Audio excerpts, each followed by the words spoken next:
Pernahkah kalian bertanya bagaimana sebuah partai politik bisa lahir dan memengaruhi arah perjuangan bangsa? Di tengah dinamika pergerakan nasional Indonesia, muncul sebuah partai yang membawa semangat persatuan, nasionalisme, dan kesejahteraan rakyat, yaitu Partai Indonesia Raya atau yang lebih dikenal dengan Parindra. Partai ini tidak hanya menjadi bagian penting dalam sejarah pergerakan nasional Indonesia, tetapi juga memiliki perjalanan panjang yang penuh strategi, perjuangan, dan pengaruh dalam membangun kesadaran kebangsaan. Lalu, bagaimana awal berdirinya Parindra? Siapa tokoh di baliknya tersebut? Dan apa tujuan utama partai ini bagi bangsa Indonesia? Mari kita telusuri sejarah ini. Materi Parindra atau Partai Indonesia Raya. Partai Indonesia Raya atau disingkat Parindra adalah salah satu organisasi politik pada masa pergerakan nasional Indonesia yang berdiri pada tanggal 25 Desember 1935 di Solo. Organisasi ini didirikan oleh Dr. Randu Sutomo bersama tokoh-tokoh nasional lainnya. Parindra lahir dari gabungan beberapa organisasi seperti Budi Utomo, Persatuan Bangsa Indonesia, Serikat Sumatera, Serikat Ambon, dan organisasi kedaerahan lainnya. Latar belakang berdirinya Parindra: pada masa penjajahan Belanda, bangsa Indonesia mengalami penderitaan dalam berbagai bidang, seperti pendidikan, ekonomi, dan politik.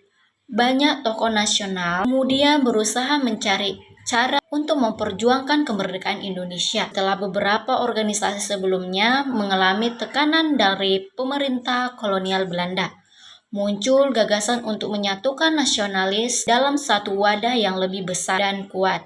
Dari situlah lahir Parindra sebagai organisasi perjuangan bangsa Indonesia. Parindra memiliki perjuangan dengan cara kooperatif, yaitu bekerja sama dengan pemerintah kolonial Belanda.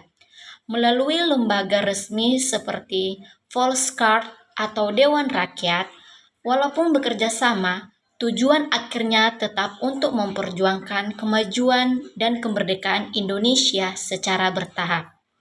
Tokoh-tokoh penting Parindra yaitu yang pertama, adanya Dr. Randu Sutomo sebagai pendiri dan pemimpin awal Parindra.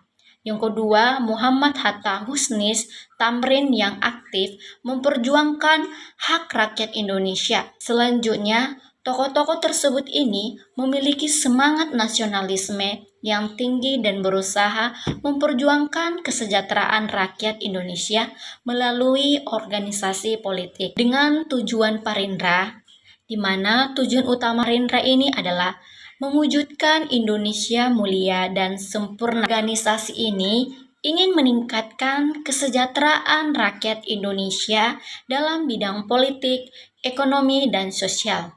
Selain itu, Parindra juga bertujuan menumbuhkan rasa persatuan dan nasionalisme di kalangan masyarakat Indonesia.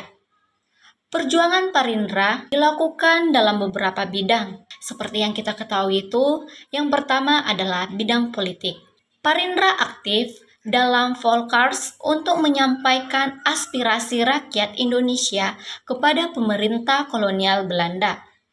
Organisasi ini juga bergabung dalam Gabungan Politik Indonesia atau GAPI pada tahun 1939 untuk memperkuatkan persatuan perjuangan bangsa Indonesia. Yang kedua, bidang ekonomi.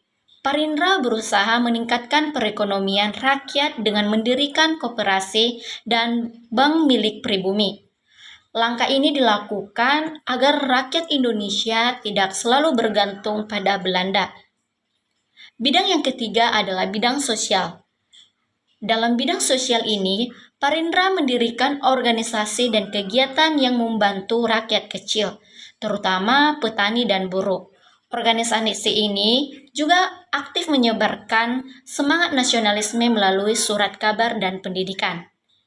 Perkembangan Parindra cukup pesat dan memiliki banyak anggota dari beberapa daerah di Indonesia. Pada tahun 1939, jumlah anggotanya meningkat hingga lebih dari 10.000 orang. Hal ini menunjukkan bahwa masyarakat mulai percaya terhadap perjuangan Parindra. Namun, kegiatan Parindra akhirnya berhenti setelah Jepang datang dan menduduki Indonesia pada tahun 1942. Banyak organisasi politik saat itu dibubarkan oleh pemerintah Jepang. Nah, dari kesimpulan yang saya jelaskan ini, Parindra merupakan salah satu organisasi penting dalam sejarah pergerakan nasional Indonesia. Walaupun menggunakan cara komparatif, Parindra tetap memiliki tujuan besar, yaitu memperjuangkan kemajuan dan kemerdekaan bangsa Indonesia. Melalui perjuangannya di bidang politik, ekonomi, dan sosial, Parindra berhasil menumbuhkan semangat persatuan dan nasionalisme rakyat Indonesia. Rakyat ini menjadi salah satu bukti bahwa perjuangan kemerdekaan Indonesia dilakukan dengan berbagai cara dan strategi. Sekian dari video penjelasan saya, semoga teman-teman dapat menyimak. Selamat siang semuanya.